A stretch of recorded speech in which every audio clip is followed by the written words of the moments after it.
주위에 계신 성도님들과 축복의 인사를 나누겠습니다. 자, 행복해 보이십니다. 행복해 보이시다. 세상을 행복하게 만드는 에피바이러스가 됩시다.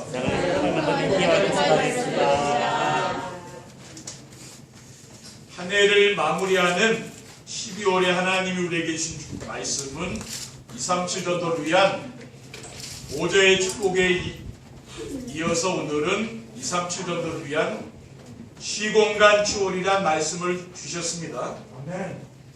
시공간 추월이란 창조주 하나님이 정해놓으신 지구 안에서 사는 인간은 절대 불가능한 영역입니다. 왜냐하면 모든 사람은 어머니의 배 안에 잉태되는 그 순간부터 시간과 공간을 벗어날 수 없기 때문입니다. 그런데 왜 하나님은 237 전도를 위한 시공간 초월이라는 말씀을 주셨을까요? 237 전도는 인간의 힘으로 하는 것이 아니고 시공간을 초월하실 수 있는 하나님이 우리를 통해서 하신다는 것입니다. 그러므로 우리는 전도 때문에 고민하거나 갈등하지 말고 말씀을 선포하시고 그 말씀을 성취하시는 하나님의 역사를 보고 따라만 가면 되는 것입니다. 그래서 예수님께서 제자들에게 미션을 주시고 사도행전 4절에 보면 예루살렘을 떠나지 말고 내게서 들은 바 아버지께서 약속하신 것을 기다리라고 하신 것입니다. 237 전도를 위한 시공간 초월이란 무엇입니까? 237 전도는 시공간을 초월하시는 성삼위 하나님이 역사하셔야 된다는 것입니다. 하나님은 시간과 공간을 초월하시는 분이시죠. 시공간 초월하시는 성삼위 하나님의 역사는 무엇입니까? 237 전도는 시공간을 초월하는 하나님의 말씀 성취로 되어지는 것입니다. 237 전도가 무엇입니까? 237 전도는 플랫폼 전도입니다. 지금까지의 전도가 찾아가는 전도였다면 코로나 바이러스로 인하여 우리가 찾아가기가 어렵잖아요. 그렇기 때문에 하나님께서 플랫폼 전도를 하라는 겁니다. 플랫폼이란 사람들이 필요한 것이 있어서 찾아올 수밖에 없는 곳입니다. 대상 사람들에게 없는 것이 무엇입니까? 다른 것은 다 있을지 몰라도 평안과 행복이 없습니다.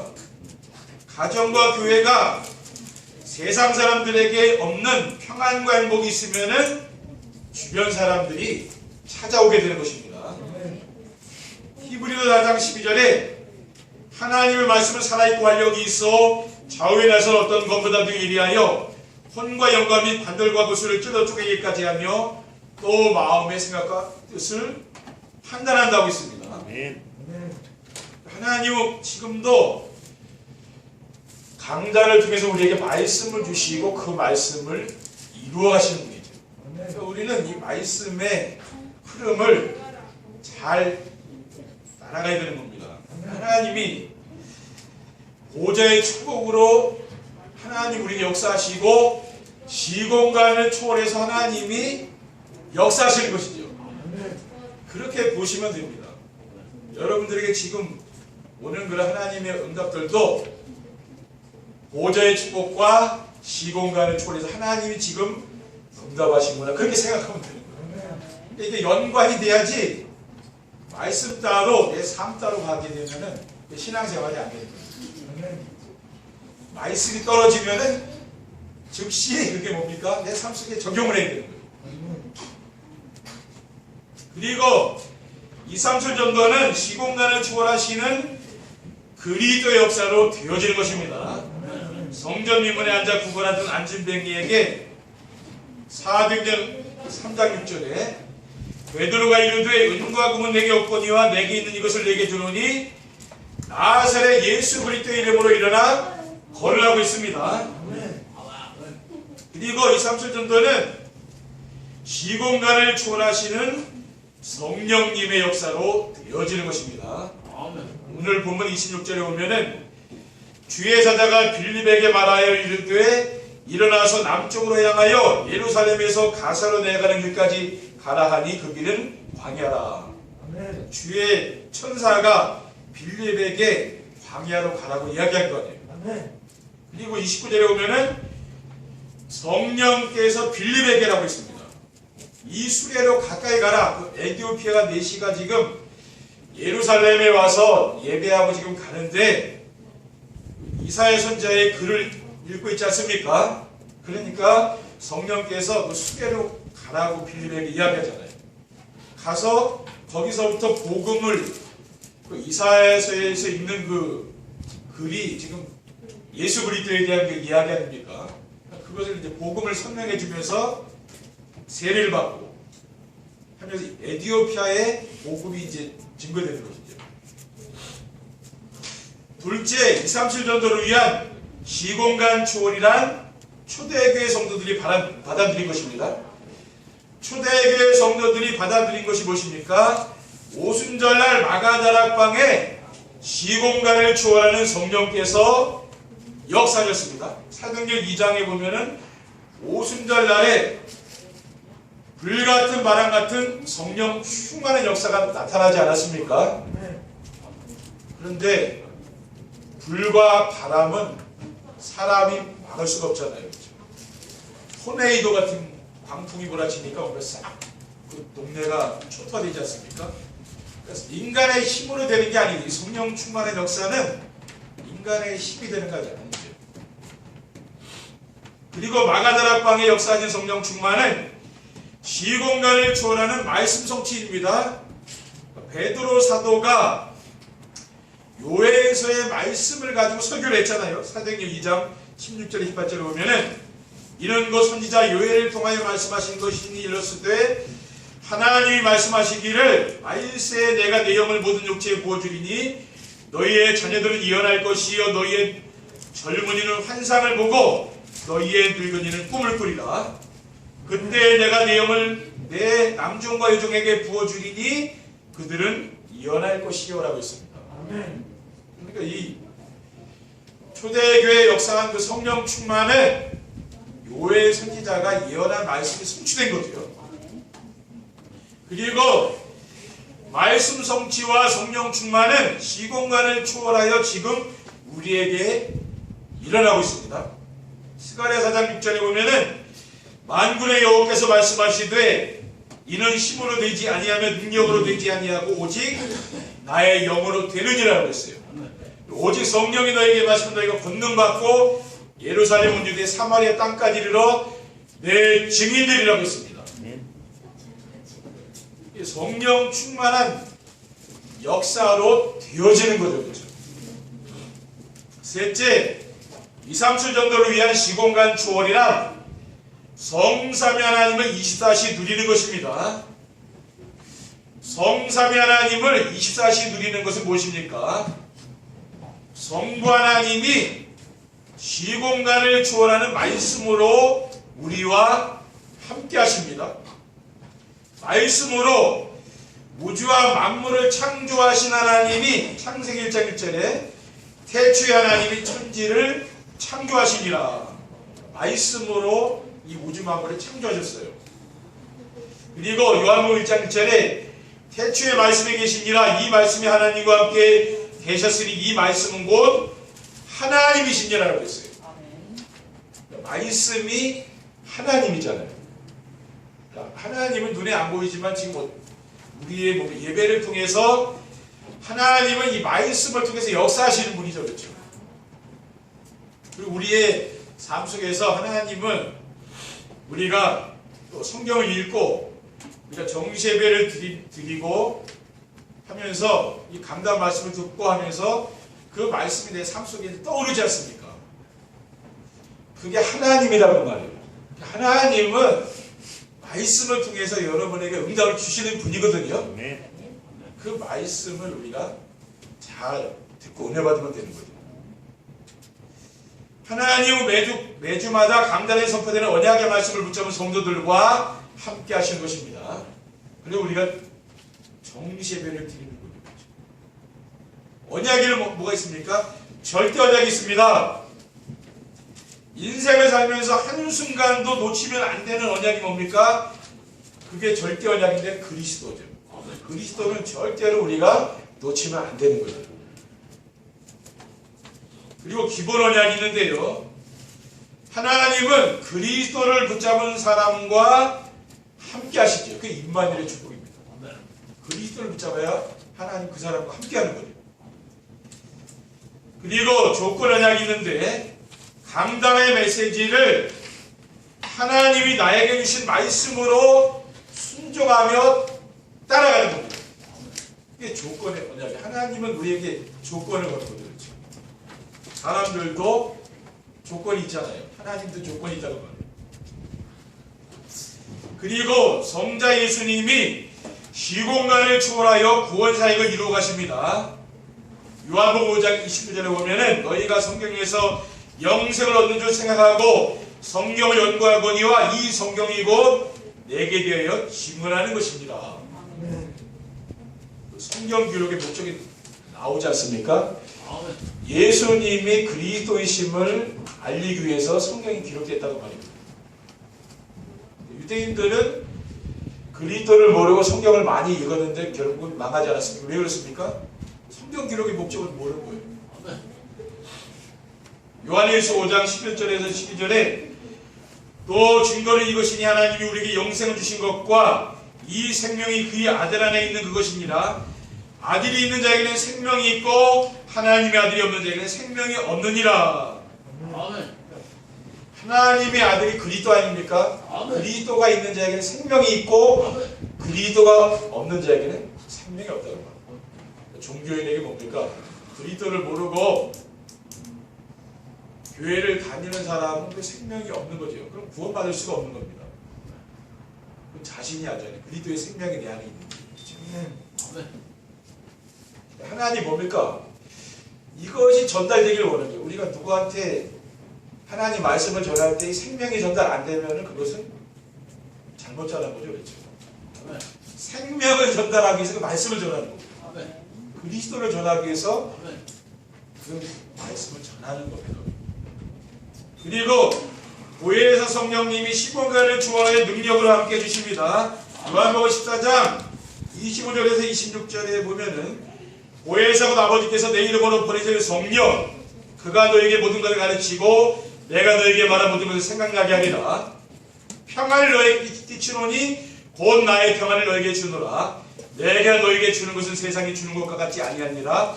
너희는 마음에 근심하지도 말고 두려워하지도 말라라고 있습니다. 이는 하나님이 주신 그 평안을 주신 거죠. 성령님께서 함께 하시기 때문에. 세상 사람들은 뭡니까? 그 마음속에 평안이 없는 거죠. 그렇죠? 이상주 전도를 위한 시공간 초월을 누리려면 어떻게 해야 됩니까? 첫째, 말씀과 기도와 전도가 편집되어 있어야 됩니다. 왜 말씀과 기도와 전도가 편집되어야 됩니까? 말씀이 편집되어야 자신의 정체성과 사탄의 전략을 알고 복음이 오지게 됩니다. 성경에는 인생의 근본 문제와 해답이 있습니다. 하나님의 형상대로 지음받은 사람이 사탄의 유혹을 받아 하나님 말씀을 불순종하고 하나님의 형상을 잃어버렸습니다. 그래서 하나님을 모르는 모든 사람들은 자기중심, 물질중심, 성공중심으로 살아가는 거죠. 사람의 생명이 참 귀한 것인데 생명보다는 뭐 기계를 더 귀하게 여기고요. 세상이 그렇게 지금 가고 있거든요. 그렇죠? 사람 생명보다는 돈을 귀하게 여기고 세상이 그렇지 않습니까? 그렇죠? 근데 사람이 여러분 옆에 있는 사람이 참 귀한 거거든요. 그걸 알아야 돼요. 그 복음을 내가 깨닫고 누리는 사람이거든요. 네. 생명이 제일 소중하다는 거예요. 왜냐? 이 생명은 이걸 떠나가면 못 옵니다. 그렇죠? 아멘. 그 생명을 낳기 위해서 그 부모님이 얼마나 애썼습니까? 그러니까 엄마가 얼마나 애썼냐고 생명을 낳기 위해서. 아멘. 그 기른이라 얼마나 아멘. 애썼겠어요. 그렇죠? 아멘. 그거보다 귀한 게 어떻겠습니까? 아멘. 세상은 발전하면 발전할수록 더 힘들고 어렵잖아요. 그렇죠? 왜 그랬습니까? 자기중심, 물질중심, 성공중심을 살기 때문에 그래요. 하나님의 형상을 회복하고 자기중심, 물질중심, 성공중심에서 빠져나오는 길은 오직 한 길, 그리스도밖에 없습니다. 사도행전 4장 11절에 다른 이로서는 구원을 받을 수 없나니 천하 사람 중에 구원을 받을 만한 다른 이름을 우리에게 주신 일이 없음이라 하였더라라고 있습니다. 우리가 복음을 가진 자는 얼마나 소중한 사람들입니까? 아멘. 아멘. 북한에 보니까 뭐 사람들을 지금도 그런 법이 잘 안 통하자면 처형을 많이 시키더라고요. 부모 있는 데서 자식을 처형시키고 그러더라고요. 그리고 상처가 얼마나 크겠습니까? 그렇죠? 왜냐? 우리가 복음을 깨닫고 보니까 이 생명이 얼마나 귀한 건데 사람들이 모르는 거거든요. 아멘.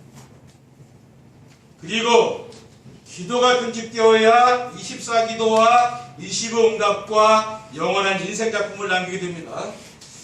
말씀이 편집되어 그리스도로 인생의 문제에 완전 해답임을 그리스도가 인생 문제의 완전 해답임을 믿고 오직 그리스도가 되면은 어떻게 됩니까?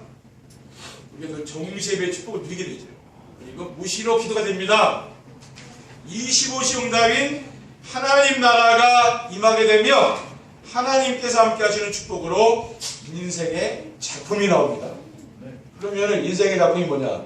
창세기 39장 2절에 보면은 여호와께서 요셉과 함께 하심으로 그가 형통한 자가 되어 그의 주인 애굽 사람의 집에 있으니라고 있습니다. 하나님이 나와 함께하는 게 인생 작품이에요. 그리고 전도가 편집되어야 현장에서 전도가 되고 하나님의 나라가 이루어집니다. 로마서 14장 17절에 하나님의 나라는 먹는 것과 마시는 것이 아니요 오직 성령 안에 있는 의와 평강과 희락이라고 했어요. 그래서 전도는 우리가 하는 게 아닙니다. 보니까 구원받은 성도들을 통해서 하나님께서 하시는 일이죠. 마태복음 5장 19절에 말씀하시되 나를 따라오라 내가 너희를 사람을 낚는 어부가 되게 하리라고 했어요. 그리고 마가복음 3장 14절에 이에 12를 세우셨으니 이는 자기와 함께 있게 하시고 또 보내사 전도도 하며 라고 하였기 때문입니다. 둘째, 감람산에서 그리스도께서 제자들에게 주신 미션을 알아야 됩니다. 감람산에서 그리스도께서 제자들에게 주신 미션이 무엇입니까? 그리스도께서 제자들에게 주신 미션은 하나님 나라의 일입니다. 사도행전 1장 3절에 그가 고난받으시기 위해 또한 그들에게 확실한 많은 증거로 친히 살아계심을 나타내사 40일 동안 그들에게 보이시며 하나님 나라의 일을 말씀하시니라라고 있어요. 그리고 하나님 나라의 일은 그리스도께서 이루신 것을 누리며 전하는 것입니다. 그리스도께서 이루신 것이 무엇입니까? 보좌의 축복과 시공간 초월의 축복을 누리는 것입니다. 보좌의 축복이란 하나님의 형상대로 창조된 사람이 하나님과 함께 하시는 축복을 누리는 겁니다. 시공간 초월이란 성부 하나님께서 말씀 성취로 되어지는 것이고 성자 그리스도께서 구원의 역사를 이루어가시는 것이며 성령님께서 능력으로 역사하시는 것이라고 했습니다. 셋째, 하나님의 절대 계획과 절대 여정과 절대 목표를 알고 그 안에 내가 있어야 됩니다. 하나님의 절대 계획과 절대 여정과 절대 목표는 무엇입니까? 하나님의 절대 계획은 237 나라 5천 종족을 살리는 것입니다. 디모데전서 2장 4절에 하나님은 모든 사람이 구원을 받으며 진리를 하는 데 이르기를 원하시느니라. 또 마태복음 24장 14절에 이 천국 복음이 모든 민족에게 증언되기 위하여 온 세상에 전파되리니 그지야 끝이 오리라고 했어요. 그리고 하나님의 절대 여정은 영적인 서밋, 기능 서밋, 문화 서밋이 되는 것입니다. 그리고 하나님의 절대 목표는 무엇입니까?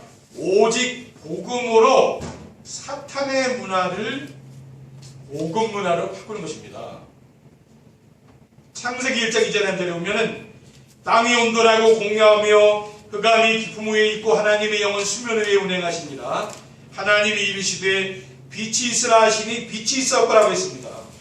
하나님은 어두운 가운데 있는 이 세상에 빛을 비춘 분이죠.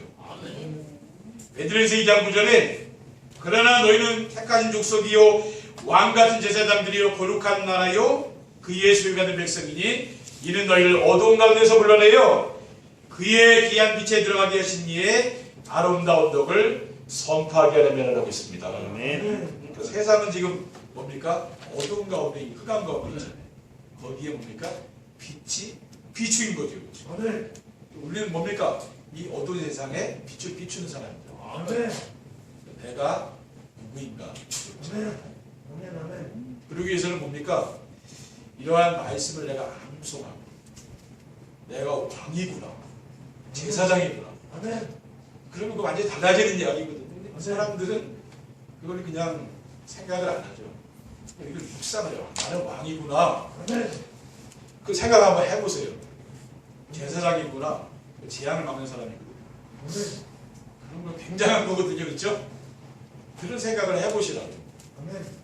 그러면 자신감 있게 생기죠. 결론입니다. 237 전도를 위한 시공간 초를 누리면은 어떻게 됩니까? 첫째, 전도에 대한 부담이 없어지고 힘이 생깁니다. 성삼위 하나님께서 함께 하시는 시공간 초를 누리면은 성령 충만 받아서 힘이 생기고 전도는 하는 것이 아니고 성삼위 하나님의 역사로 되어지는 것이기 때문에 전도하려는 부담이 없어지는 거죠. 저는 뭐 전도하려는 부담이 없습니다. 그러니까 마음이 평안해요. 그렇죠? 둘째, 말씀 성취와 기도 응답으로 전도가 되어지는 것을 체험합니다. 말씀 편집과 기도 편집과 전도 편집이 되고 감남산에서 예수님께서 제자에게 주신 미션을 하면은 강단의 말씀을 붙잡고 기도가 되는 거죠. 그 열매는 뭡니까? 전도가 되어지는 축복을 누리게 되는 거예요. 요한복음 15장 16절에 너희가 나를 택한 것이 아니요 내가 너희를 택하여 세웠나니 이는 너희로 가서 열매를 맺게 하고 또 너희 열매가 항상 있게 하여 내 이름으로 아버지께 무엇을 구하든지 다 받게 하려 함이라고 했어요. 마지막으로 항상 기쁘고 쉬지 않고 기도가 되며 범사에 감사함을 살게 됩니다. 하나님의 절대 계획과 하나님의 절대 여정과 하나님의 절대 목표를 알고 그 안에 있으면은 매일매일 내가 기쁜 거죠. 그렇죠? 과거에 슬픈 일들 다 잊어버리기 바랍니다. 기쁘게 사시라니까. 하나님 원하는 거. 그 순간순간 기도하게 되죠. 그리고 모든 일에 감사하면서 사람이 이렇게 바뀐다니까요. 항상 기뻐하라, 시임하며 기도하라, 범사에 감사하라. 이것이 그리스도 예수 안에서 너희를 향하신 하나님 뜻이라고 했잖아요. 모든 문제와 만남 속에는 뭡니까? 하나님의 축복의 계획이 들어있는 거죠. 그렇죠? 로마서 8장 28절에 하나님을 사랑하는 자 곧 그의 뜻대로 부르심을 입은 자들에게는 모든 것이 합력하여 선을 이루느니라. 우리가 이 말씀을 한번 듣고는 다 잊어버리잖아요. 우리 교회의 축복은 제가 볼 때 정시예배라고 봐요. 지금 교회 강단 말씀 그 담임 목사가 자기 메시지 매일 듣고 교인들에게 듣는 교회가 한국에 몇 개 되겠습니까? 제가 볼 때는 별로 없다고 봅니다. 근데 저는 제가 이렇게 이야기하니까 저도 들어야 되잖아요. 그렇죠? 어지럼증이 와서 잘 못 들었는데 지금 제가 매일 한 번씩 듣는다. 여러분들도 그렇게 해보세요. 이런 대한민국에 이런 교회는 별로 없을 거예요. 저는 이게 유일한 축복이다. 왜냐? 이 말씀이 하시다 보면 성취된다니까. 그 축복을 누리는 거죠. 그렇죠? 기도하겠습니다. 주님 감사합니다. 오늘 주님께서 주신 귀중한 이 언약의 말씀을 굳게 붙잡고 모자의 축복과 시공간의 축복을 누리는 귀한 성도들 될 수 있도록 인도해 주시옵소서. 주 예수 그리스도의 이름으로 기도드립니다.